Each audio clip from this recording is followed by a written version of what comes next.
Welcome friends. दोस्तों दिन हो गया आज का 13 मई 2021 गुरुवार का, और जान लेते हैं दोस्तों आज दिन भर के मुख्य समाचार, ताजा बड़ी खबरें, सारी की सारी breaking news headlines. Today breaking news के अंतर्गत देश और दुनिया की 50 बड़ी और महत्वपूर्ण काम की खबरें निकल कर आ रही है। तो चलिए एक एक करते हुए शुरुआत करते हैं आज की पहली बड़ी और महत्वपूर्ण खबर से। दोस्तों आज की सबसे बड़ी खबर सामने आ रही है कि कोरोना वैक्सीन लगवाने से नहीं घबराएं गर्भवती महिलाएं, गर्भनाल को नहीं पहुंचता है कोई भी नुकसान। दरअसल पूरी दुनिया में कोरोना की रोकथाम को लगाई जा रही वैक्सीन को लेकर लोगों में अलग अलग तरीके की भ्रांतियां फैली हुई है, और इन भ्रांतियों की वजह से कई लोग वैक्सीन को लगवाने से बचते हुए भी दिखाई दे रहे हैं। ऐसा में एक नई रिसर्च सामने आई है जिसमें बताया गया है दोस्तों की कोरोना वैक्सीन गर्भवती महिलाओं के लिए और उनके अंदर पल रहे शिशुओं के लिए पूरी तरीके से सुरक्षित है। और दोस्तों इस नई रिसर्च में यह भी सामने आया है कि वैक्सीन को लगवाने से गर्भनाल को किसी भी तरह का कोई भी नुकसान नहीं पहुंचता है। साथ ही इस रिसर्च के आधार पर वैज्ञानिकों का कहना है कि गर्भवती महिलाओं को कोरोना वैक्सीन से किसी भी तरीके से घबराने की जरूरत नहीं है। तो पहले दोस्तों कोरोना वैक्सीन जो है गर्भवती महिलाओं को नहीं लगवाने की सलाह दी जा रही थी, लेकिन एक नई रिसर्च में खुलासा हुआ है अब गर्भवती महिलाएं भी लगवा सकती है। यहाँ पर इस रिसर्च में 84 ऐसी महिलाओं को शामिल किया गया जिन्होंने कोविड वैक्सीन ली थी, और इसके अलावा रिसर्च में 116 ऐसी महिलाओं को शामिल किया गया जिन्होंने कोविड वैक्सीन नहीं ली, और इनसे एकत्र गर्भनाल का बच्चे के जन्म के बाद पैथोलॉजिकल परीक्षण किया गया जिसमें गर्भनाल को नुकसान की जो रेट है ना वो दोस्तों वैक्सीन ले चुकी और वैक्सीन नहीं लेने वाली सभी महिलाओं में बराबर पाया गया है। तो ऐसा कोई भी बड़ा इश्यू नहीं है। और इसी के साथ दोस्तों अगली खबर आ रही कि कल नहीं दिखा चांद,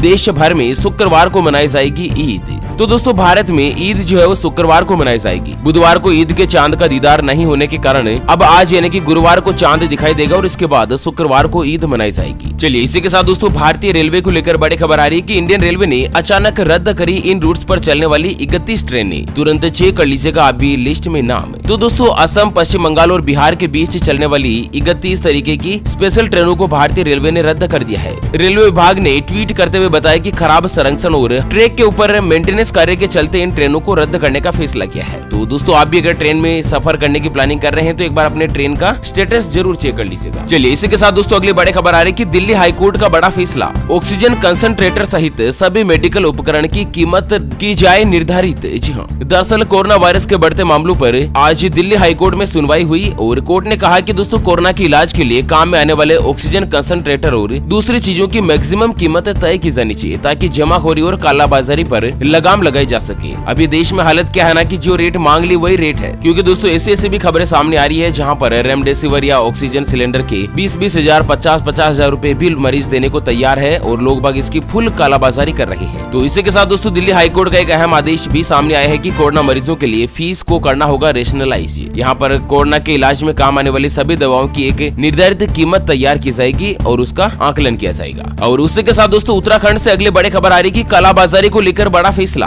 दवाओं की कालाबाजारी करने पर उम्र कैद का प्रावधान। जी हाँ, दरअसल उत्तराखंड सरकार ने एक महत्वपूर्ण आदेश जारी किया है जिसमें कोरोना वायरस के अंतर्गत महत्वपूर्ण दवाओं की कालाबाजारी रोकने के लिए कालाबाजारी करने वाले लोगों पर उम्र कैद का प्रावधान किया गया है। उत्तराखंड के मुख्य सचिव ओम प्रकाश ने इस बात की जानकारी दी है और साथ ही कहा है कि कोरोना काल में कालाबाजारी जो हत्या के बराबर है और बढ़ते संक्रमण को देखते हुए सरकार और भी ज्यादा सख्त हो गई है। अब कोई भी व्यक्ति आवश्यक जरूरी सेवाओं की और जरूरी चीजों की कालाबाजारी करता हुआ पाया जाता है, कोरोना वायरस के मरीजों के इलाज में काम आने वाली चीजें और दवाओं की अगर कालाबाजारी करता हुआ पाया जाता है ना तो उसके खिलाफ उम्र कैद की सजा का प्रावधान किया गया है। चलिए अगली बड़ी और महत्वपूर्ण खबर आ रही कि 31 मई तक बैंक अकाउंट में रखें 342 रूपए, वरना हो जाएगा 4 लाख रूपए का नुकसान। तो दरअसल प्रधानमंत्री जीवन ज्योति बीमा योजना और प्रधानमंत्री सुरक्षा बीमा योजना के तहत क्रमशः 2-2 लाख रूपए का जो इंश्योरेंस है ना वो दोस्तों बैंक की तरफ से दिया जाता है। तो इसमें 12 रूपए की किस्त कटती है और 330 रूपए की किस्त कटती है हर साल की, है ना। और इसकी जो आयु सीमा है वो 18 साल से लेकर 70 साल है। तो आपके खाते में भी अगर दोस्तों 342 रूपए नहीं है तो आप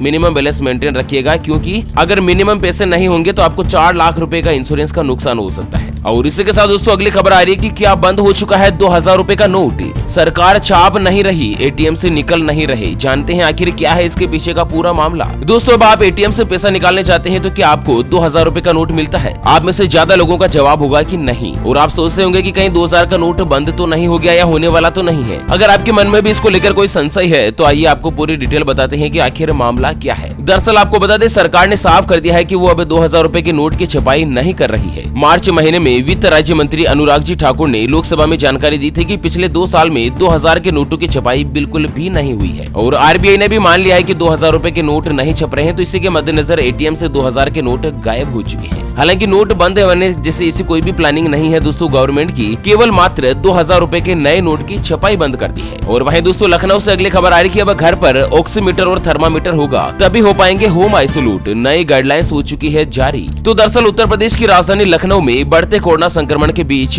लोग अस्पताल में भर्ती होने के साथ ही होम आइसोलेट होकर खुद को संक्रमण से बचाने के प्रयास में जुट गए हैं। ऐसा में घर पर होम आइसोलेट होते हुए कई संक्रमितों को सही समय पर मेडिकल उपकरण या जरूरी सुविधाएं नहीं मिल पाती है। तो इन सभी सुविधाओं को देखते हुए दोस्तों समस्याओं के मद्देनजर मेडिकल उपकरण और अलग कमरा हुआ तभी लोगों को होम आइसोलेट करने की परमिशन दी जाएगी, जिसमें मरीजों के पास थर्मामीटर, पल्स ऑक्सीमीटर जैसे मेडिकल उपकरण होना भी आवश्यक है। इसके साथ ही घर में होम आइसोलेशन के लिए एक अलग कमरा और शौचालय भी होना जरूरी है, तभी दोस्तों कोरोना वायरस के मरीजों को होम आइसोलेशन की या फिर संस्थागत आइसोलेशन का ऑप्शन दिया जाएगा अगर सुविधाएं नहीं है तो। और वहीं दोस्तों हिमाचल प्रदेश से अगली खबर आ रही है कि हिमाचल में प्राइवेट अस्पतालों को RT-PCR टेस्ट करने की मंजूरी, जल्द शुरू होगा 18 से लेकर 44 साल के लोगों का वैक्सीनेशन। तो दोस्तों यहाँ पर हिमाचल सरकार की प्रवक्ता ने बताया कि हिमाचल प्रदेश में प्राइवेट अस्पताल में अब दोस्तों कोरोना वायरस का टेस्ट करने की जो सुविधा होती है ना RT-PCR टेस्ट की, वो सरकार ने इजाजत दे दी है। और यहाँ पर दोस्तों संग्रह केंद्र में सैंपल कलेक्ट करने के लिए 500 रुपए में RT-PCR टेस्ट करने की अनुमति दी है, यानी कि 500 रुपए में RT-PCR टेस्ट जो यहाँ पर हो जाएगा। चलिए अगली बड़ी चेतावनी सामने आ रही है कि कोरोना में गर्म चीजों से पेट में हो सकती है परेशानी, तो इस तरह से आप भी दूर कर सकते हैं पेट की गर्मी। दरअसल गर्मियों में पेट की समस्या होने लग जाती है और ऐसे में कोरोना वायरस की वजह से लोग गर्म चीजों का ज्यादा सेवन कर रहे हैं। ज्यादातर लोग पानी भी गुनगुना पी रहे हैं और इससे अक्सर क्या होता है ना कि लोगों को पेट में गर्मी हो रही है।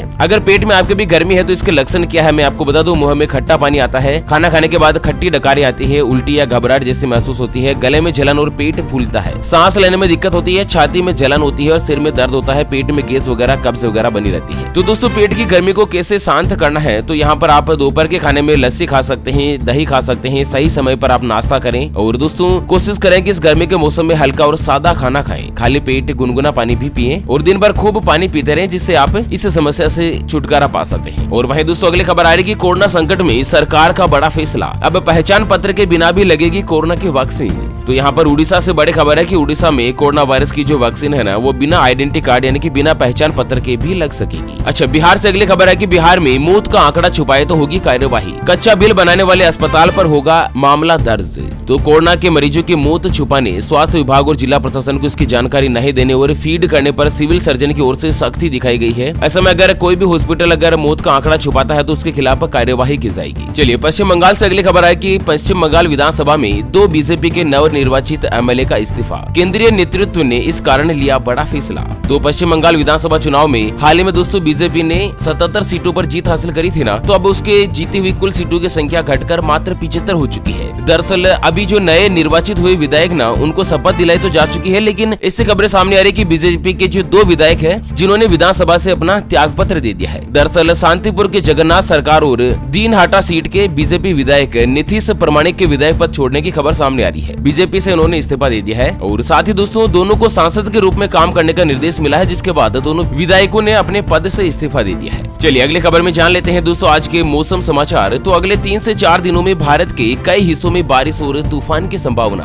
तो दोस्तों भारत के कई हिस्सों में अगले 3 से लेकर 4 दिनों में तूफान के साथ बारिश हो सकती है। दरअसल पृथ्वी विज्ञान मंत्रालय का कहना है कि पंजाब, हरियाणा, चंडीगढ़, दिल्ली, जम्मू कश्मीर, लद्दाख, गिलगिट बाल्टिस्तान और मुजफ्फराबाद के साथ हिमाचल प्रदेश, उत्तराखंड और तेलंगाना में अलग अलग स्थानों पर बिजली, ओलावृष्टि और आंधी आने की संभावना है। और साथ ही दोस्तों 15 मई को मध्य महाराष्ट्र, मराठवाड़ा, रायलसीमा, कर्नाटक, तमिलनाडु, पांडिचेरी, कराईकल, केरल, माहे, लक्षद्वीप में अलग अलग स्थानों पर बिजली और आंधी जिसकी जो हवा की स्पीड है वो लगभग 30 से लेकर 40 किलोमीटर प्रति घंटे तक की हो सकती है। इस तरह की आंधी आने की संभावना है, तो यहाँ पर दोस्तों आप सावधान रहिएगा और अलर्ट रहिएगा। चलिए अगली खबर में जान लेते हैं दोस्तों आज के पेट्रोल डीजल के ताजा भाव। तो हफ्ते में लगातार तीसरे दिन बढ़ी पेट्रोल डीजल की कीमत। जी हाँ दोस्तों आज पेट्रोल की जो कीमत है ना वो 22 से लेकर 25 पैसे प्रति लीटर महंगी हो चुकी है और देश की राजधानी दिल्ली में पेट्रोल का भाव 92 रुपए 5 पैसे आ चुका है, जबकि डीजल भी 25 से लेकर 27 पैसे प्रति लीटर महंगा हुआ है और डीजल का जो भाव है ना वो दोस्तों 82 रुपए 61 पैसे प्रति लीटर दिल्ली में मिल रहा है। हालांकि राजस्थान सहित कई राज्यों में पेट्रोल का भाव 103 रुपए प्रति लीटर के पार भी पहुंच चुका है। अगर आज के सोने चांदी के ताजा भाव की बात करें ना तो दोस्तों आज सराफा बाजार में सोने का भाव 229 रुपए प्रति तोला सस्ता हुआ है और सोने का जो ताजा भाव भाव 50,074 रुपए प्रति 10 ग्राम पर यानी कि प्रति तोला पर आ चुका है, जबकि चांदी 717 रुपए सस्ती हुई है और चांदी का जो भाव है ना वो 70,807 रुपए प्रति किलो पर आ चुका है। चलिए अगली खबर आ रही कि हीरो कंपनी जल्द ही लेकर आएगी इलेक्ट्रिक 2 व्हीलर। दोस्तों भारत में कब होने वाली है लॉन्च, तो यहाँ पर आपको बता दें कि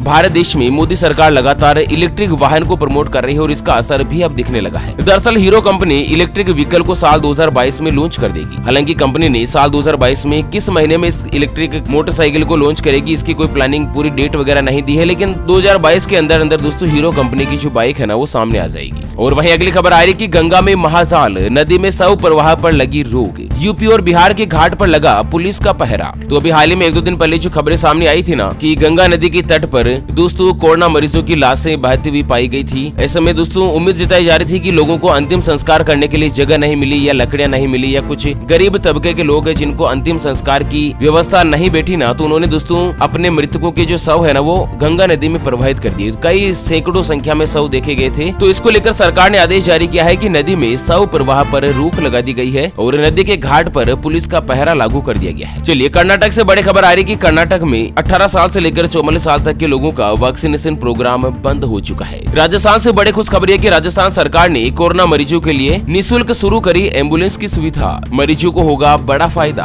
तो राजस्थान में कोरोना महामारी संकट से जूझ रहे मरीजों को अब कोविड अस्पताल में भर्ती होने के लिए फ्री में एम्बुलेंस सेवा उपलब्ध करवाई जाएगी और इसके लिए मुख्यमंत्री हेल्पलाइन नंबर 181 लॉन्च किया है, जहां पर इस नंबर पर कॉल करने पर कोरोना पेशेंट की समस्याओं का आधे घंटे के अंदर अंदर समाधान हो जाएगा। अच्छा, कोरोना पेशेंट की सुविधा के लिए दोस्तों 108, 108 और 104 ये दोनों नंबर जो सरकार ने जारी किए हैं, इन नंबर पर आप कॉल करके फ्री में दोस्तों एम्बुलेंस सेवा मंगवा सकते हैं। चलिए महाराष्ट्र से अगली खबर आ रही कि महाराष्ट्र में लॉकडाउन 31 मई तक बढ़ा, सभी मौजूदा पाबंदियां रहेगी लागू। जी हाँ, दरअसल महाराष्ट्र में मिनी लॉकडाउन 15 दिन के लिए और आगे बढ़ा दिया गया है। और यहाँ पर दोस्तों कल बुधवार को हुई कैबिनेट की बैठक में महाराष्ट्र के मुख्यमंत्री उद्धव ठाकरे ने यह फैसला लिया है कि जो 15 दिन के लिए लॉकडाउन बढ़ाया है ना वो दोस्तों 31 मई तक के लिए बढ़ा दिया गया है। तो मई का पूरा महीना यहाँ पर लॉकडाउन लागू रहेगा। और दोस्तों एक और खबर आ रही कि महाराष्ट्र में 18 साल से ज्यादा उम्र के व्यक्तियों पर वैक्सीनेशन पर लगी रोक। वैक्सीन की कमी के चलते सरकार ने इस तरह का बड़ा फैसला लिया है। और वही दोस्तों अगली खबर झारखंड से आ रही है कि झारखंड में 27 मई तक के लिए लॉकडाउन लागू कर दिया गया है दोस्तों। कोरोना कर्फ्यू और यहाँ पर जो सख्त पाबंदियां है ना वो 27 मई तक के लिए बढ़ा दी गई है। चलिए अगली खबर में जान लेते हैं दोस्तों कोरोना वायरस से जुड़े कुछ महत्वपूर्ण आंकड़े। तो पिछले 24 घंटों में कोरोना वायरस के 3,48,421 नए मरीज सामने आए हैं और अब तक के कुल मरीजों की संख्या बढ़कर 2,33,40,000 को पार हो चुकी है। जबकि पिछले 24 घंटों में अब तक के सर्वाधिक रिकॉर्ड दोस्तों 4,205 व्यक्तियों ने अपनी जान गंवा दी है। जबकि कोरोना के चलते मरने वालों की कुल संख्या जो है ना वो भारत देश में 2,54,000 को पार कर चुकी है। अगली खबर है कि गुरमीत राम रहीम की बिगड़ी तबीयत, रोहतक पीजीआई में करवाया भर्ती, चप्पे चप्पे पर पुलिस तैनात। तो दोस्तों साध्वी दुष्कर्म और पत्रकार की हत्या के आरोप में दोषी डेरा सच्चा सौदा के जो सिरसा के प्रमुख है ना गुरमीत राम रहीम, उनको स्वास्थ्य खराब होने के चलते पीजीआईएम रोहतक के अस्पताल में भर्ती करवाया गया है। और वहीं अगली खबर है कि कोरोना के खिलाफ जंग में 5 देशों से ऑक्सीजन आयात करेगा भारत। पीएम केयर से खरीदे जाएंगे 1 लाख कंसंट्रेटर। तो दोस्तों यहाँ पर आपको बता दें कि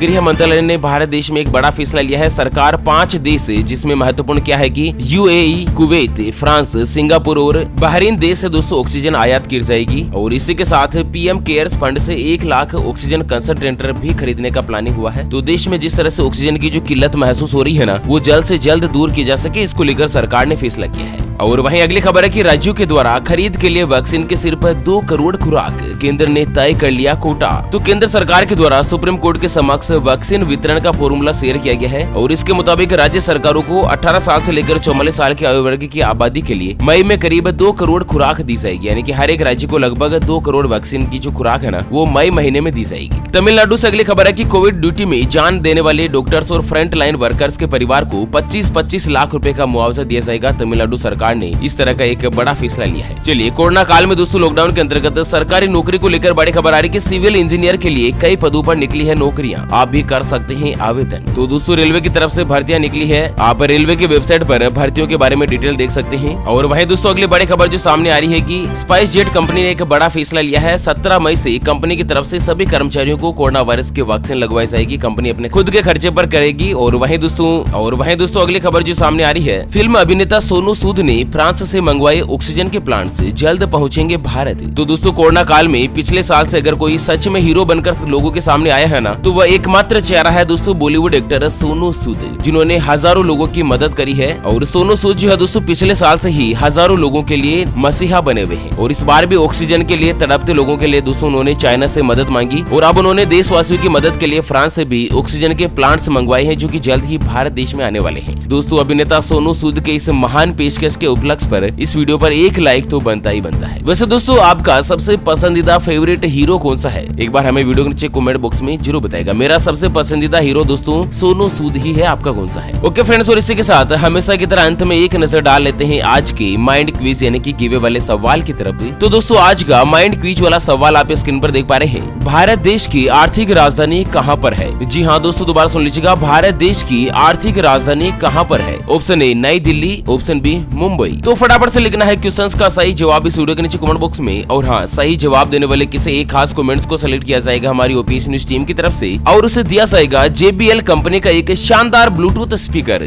और हाँ दोस्तों विजेता की जो घोषणा है वो हमारे अगले वीडियोस में की जाएगी। इस समय चैनल को सब्सक्राइब नहीं किया है तो फटाफट से कर लीजिएगा। चलिए इसी के साथ दोस्तों फिलहाल के लिए इस वीडियो को यहीं पर देते हैं विराम। बहुत जल्द दोबारा से होंगे हाजिर एक और नई और ताजा तरीन ब्रेकिंग न्यूज हेडलाइंस के साथ। तब तक के लिए जय हिंद जय भारत।